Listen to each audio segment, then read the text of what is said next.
The day I discovered my inheritance was gone started like any other. I was reviewing property records for my grandfather's land, 500 acres of seemingly worthless desert in Nevada that he'd left me 5 years ago. Except the records showed a different owner, Desert Sun Development LLC. My hands trembled as I stared at the screen. This had to be a mistake. My name is Sarah Mitchell, and at 32, I was about to uncover just how far my mother-in-law would go to control her son's life and destroy mine.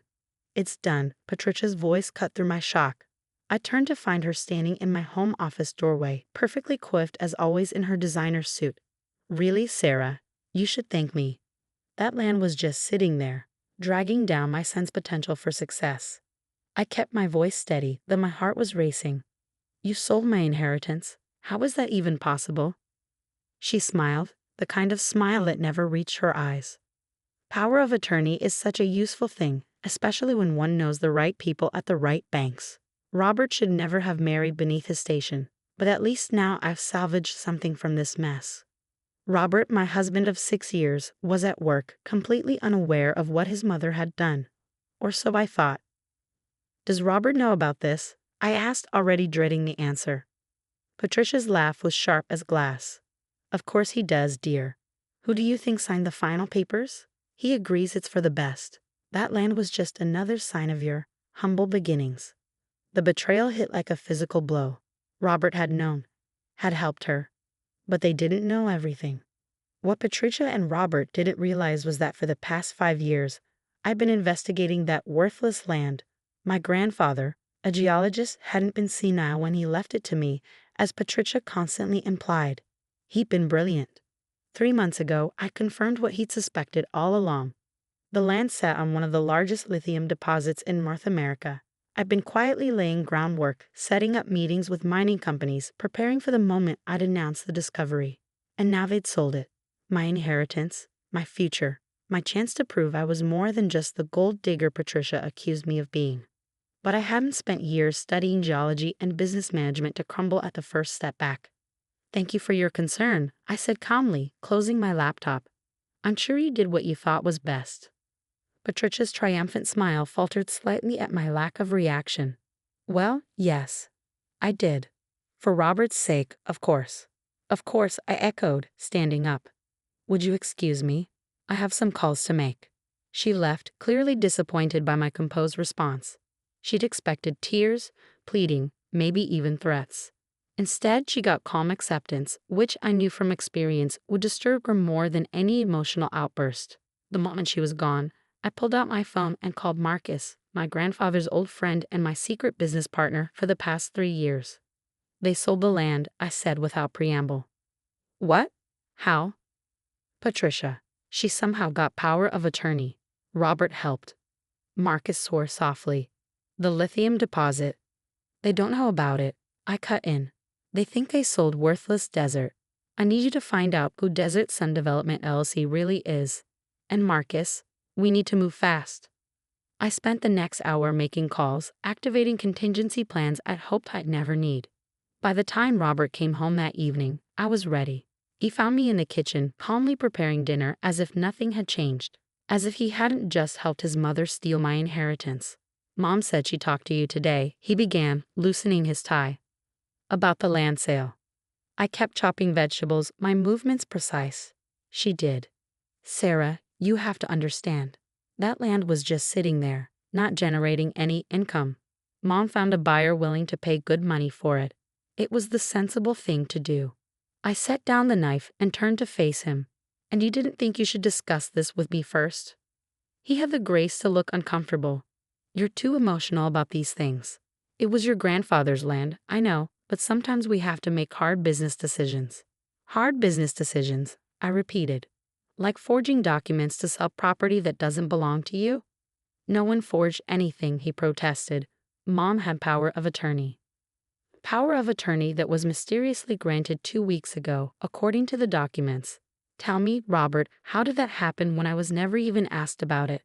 He shifted, avoiding my eyes. "Mom has connections at the bank. She expedited things. She committed fraud," I said flatly, "and you helped her." "Don't be dramatic," he scoffed. "It's done now. The money's been invested in some of Mom's real estate ventures, much smarter than holding onto desert wasteland.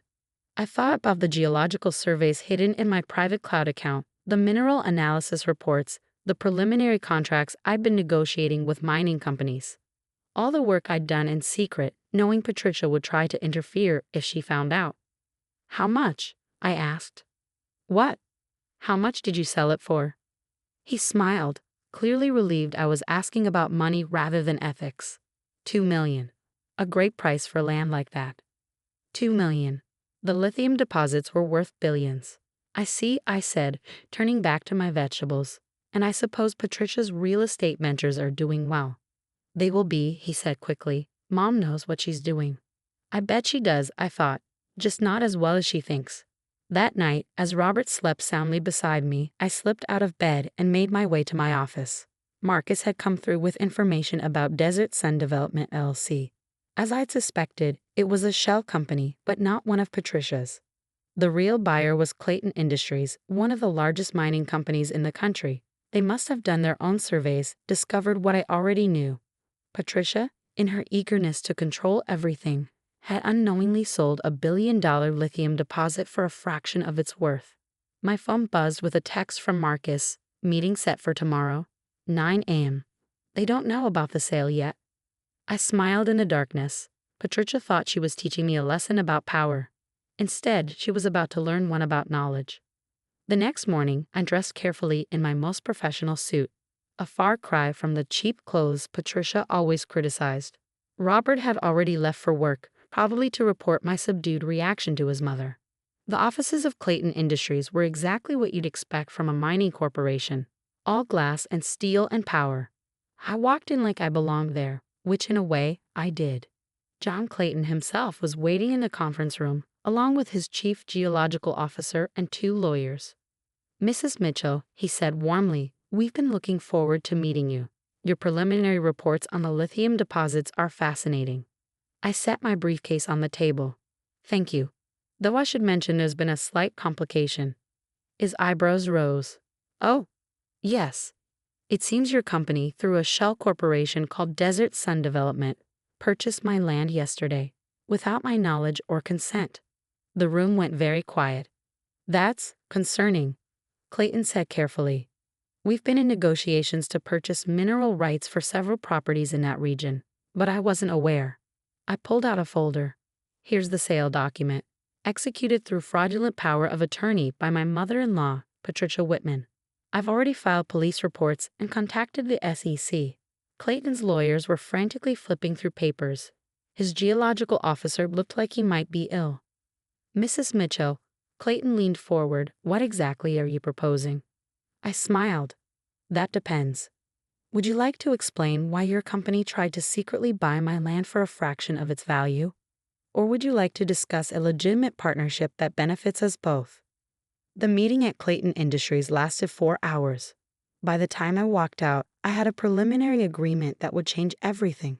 Not just a fair price for the land, but a 40% stake in the mining operation and a seat on the project's executive board. As I drove home, my phone buzzed repeatedly. Patricia, no doubt having learned about my meeting through her network of social connections. I let it ring. She'd discover the truth soon enough.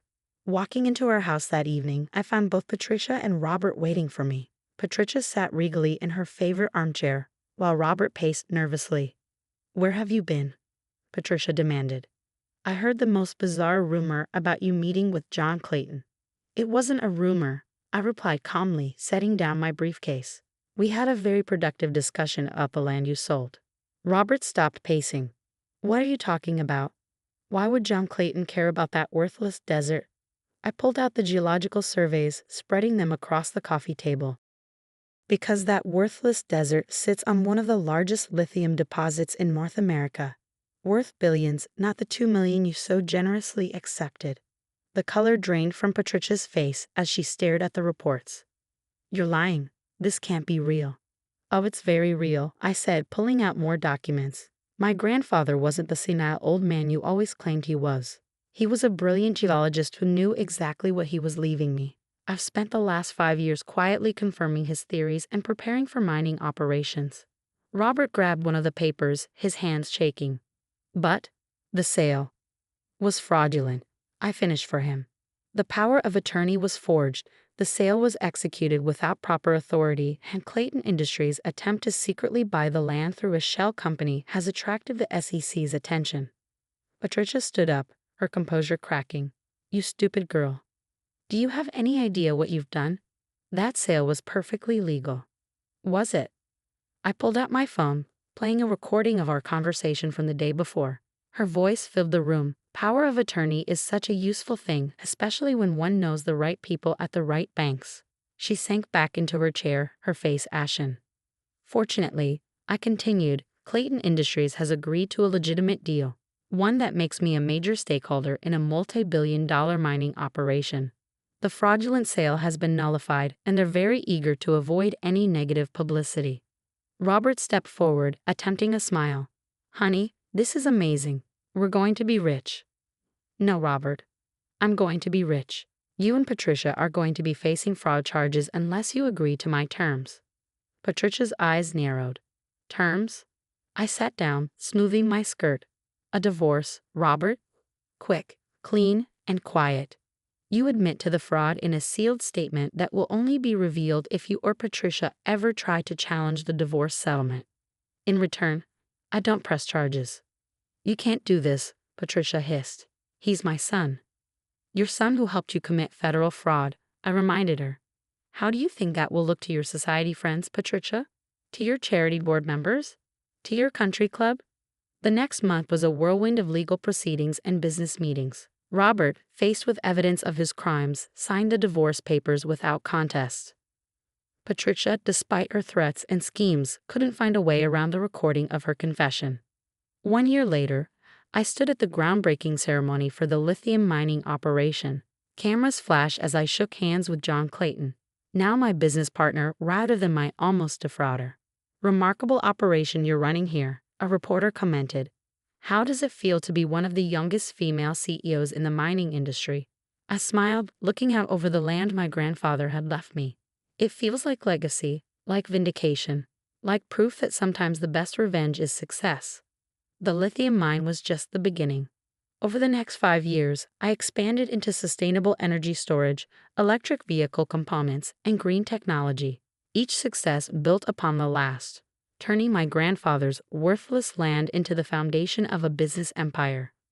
Patricia, I heard, had to step down from her various charity boards after rumors of her fraud attempt began circulating.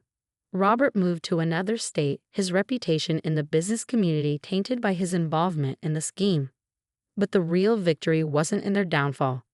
It was in the empire I built from their betrayal. 10 years after that fateful day when Patricia smugly announced she'd sold my inheritance, I received an invitation to speak at a women's business leadership conference. The topic? Building billion-dollar businesses from betrayal.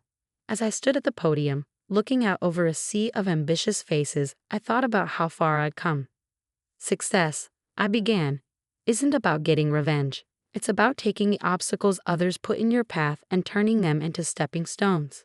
My mother-in-law thought she was destroying my inheritance. Instead, she forced me to fight for it, to prove its worth, and to build something bigger than anyone thought possible. After the speech, a young woman approached me. Mitchell, I read about what happened with your ex-husband and his mother. How did you stay so calm when you discovered their betrayal? I smiled, remembering that day in my kitchen, because I knew something they didn't, that true power isn't in what you take from others, but in what you build for yourself. That evening, I received a letter forwarded through my lawyers. It was from Patricia. I was wrong, she wrote. About you, about the land, about everything. The empire you've built, it's extraordinary. I know it's too late for apologies, but I want you to know that you proved me wrong in the most spectacular way possible. I folded the letter and added it to my files, alongside the original fraudulent sale documents and the geological surveys, a reminder of where I started and how far I'd come. My phone buzzed with a news alert. Mitchell Industries announces revolutionary new battery technology. Another breakthrough, another step forward in the empire I'd built from a piece of worthless desert. Patricia had tried to steal my inheritance, thinking she was protecting her son's future. Instead, she'd unleashed something far more powerful, my determination to succeed, not just for myself, but for every person who'd ever been underestimated or betrayed. Looking out from my office window at the sprawling headquarters of Mitchell Industries, I thought about my grandfather. He hadn't just left me land with lithium deposits. He'd left me a chance to prove myself, to build something meaningful, to show the world that sometimes the greatest fortunes come from the things others dismiss as worthless. And that, more than any revenge, was the sweetest victory of all.